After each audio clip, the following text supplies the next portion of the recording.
देख रहे हैं या देखेंगे, जब भी देखेंगे इसको शेयर कर देंगे। बहुत ही महत्वपूर्ण सूचना है और जो हम लोग का संघर्ष है लगातार निरंतर चल रहा है। आप लोगों को पहले भी बता दिया गया था कि डॉक्टर पल्लवी पटेल के द्वारा एक डेलीगेशन की मुलाकात आदरणीय मुख्यमंत्री जी से लगी है। सब 5 लोगों के नाम दे दिए गए हैं। ठीक है, इस बार ये आपको नहीं कहना होगा कि फाइल का कलर क्या था, सब बाकायदे फ़ोटो आपको मिल जाएगी।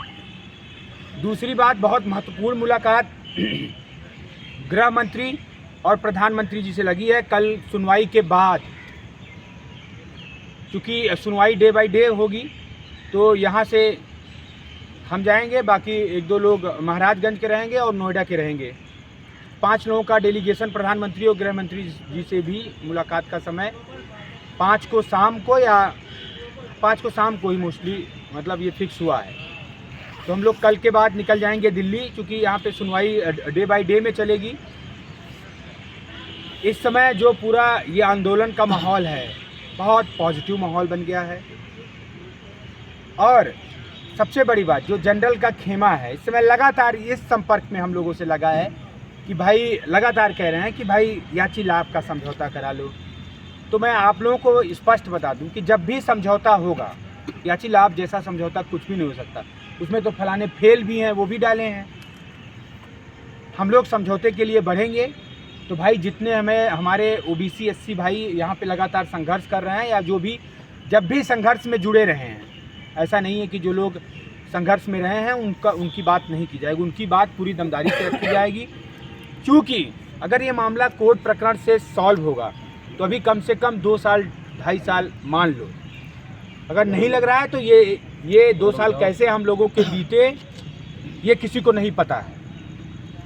तो इस वजह से हम लोग लगातार चीज़ों को सॉर्ट करने के क्रम में लगे हैं कि नहीं, किसी भी तरीके से अब ये जो लड़ाई है इस लड़ाई का अंत होना चाहिए। लगातार लोग जो आ रहे हैं जा रहे हैं, उनकी डिटेल्स भी धरने में लगातार ली जा रही है। यहाँ बाकायदा रजिस्टर बना है, लेकिन वो भी फाइनली नहीं है। जब भी ये पहले बात का क्रम आगे बढ़ेगा, चूँकि कल सुनवाई होगी, इसके बाद प्रमुख सचिव से मुलाकात होगी हम लोगों की। उन्होंने जब हम लोग इससे पिछले हम और चंदन मिले थे तो स्पष्ट कहा था कि 4 की सुनवाई देखो, अगर हमारा एफर्ट नहीं दिखेगा, डबल एजी नहीं दिखेगा, फिर मिलना, और नहीं होगा, डबल एजी नहीं जाएगा तो फिर से हम लोग घेराव करेंगे। अब की बार विधानसभा घेराव फिर से करेंगे।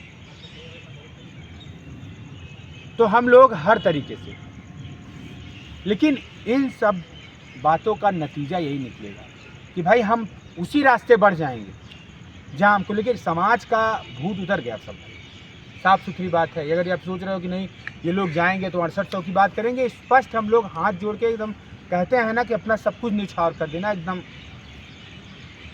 एनी हाउ, अब हमको नौकरी चाहिए, नौकरी चाहिए। ये आंदोलन खत्म होना चाहिए, संघर्ष विराम लगना चाहिए, क्योंकि ये संघर्ष बहुत बड़ा होता जा रहा है। और इस संघर्ष में लगातार हम लोग, कल आप लोगों ने देखा होगा, बहुत दुख की बात है, हम लोग का साथी लालजी यादव बस्ती का बहुत संघर्ष किया है। कठिन परिस्थिति में था, अपने आप को नहीं संभाल पाया और इस दुनिया को छोड़ के चला गया। मैं तो चाहूँगा कि कोई भी साथी इस तरीके का कृत्य ना करे। कल के प्रकरण के बाद तो ये और मन व्यतीत हो गया कि नहीं भाई, अब चीज़ों पे बढ़ जाना चाहिए। अरे मुर्दों के लिए नहीं लड़ पाएंगे भाई। लोग घर बैठे हैं, ना तो आर्थिक मदद कर रहे हैं, ना तो शारीरिक मदद कर रहे हैं। किसकी लड़ाई लड़ें? यहाँ तक कि पुलिस प्रशासन के लोग हम लोगों को कह देते हैं, यार 6800 चिल्लाते हो, कहाँ है तुम्हारे 6800?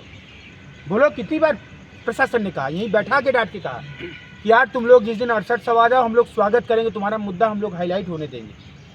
सारा 400 500 300 लोगों को लेके कहाँ, 300 100 200 की स्थिति बनती है कि परमानेंट वही लोग रह रहे हैं। तो ये इंतज़ार मत करो कि हम जिस दिन बुलाया जाएगा जाएंगे, वहाँ सिग्नेचर करेंगे, वही अमल होगा। लगातार धरने में लोगों की डिटेल्स ली जा रही है, और ऐसा नहीं है कि अगली बार की तरफ प्रत्यावेदन के लिए आपको बाकायदा न्योता दिया जाएगा। भैया अगर ज़रूरत पड़ेगी, यहाँ 50 लोग रहेंगे तो शांति से, बेचुर्रे से, पीछे रास्ते से जाके अपने लिए हम लोग बात कर लें। जो लोग सोच रहे होंगे ना कि कोर्ट में सरकार बहुत सक्षम है,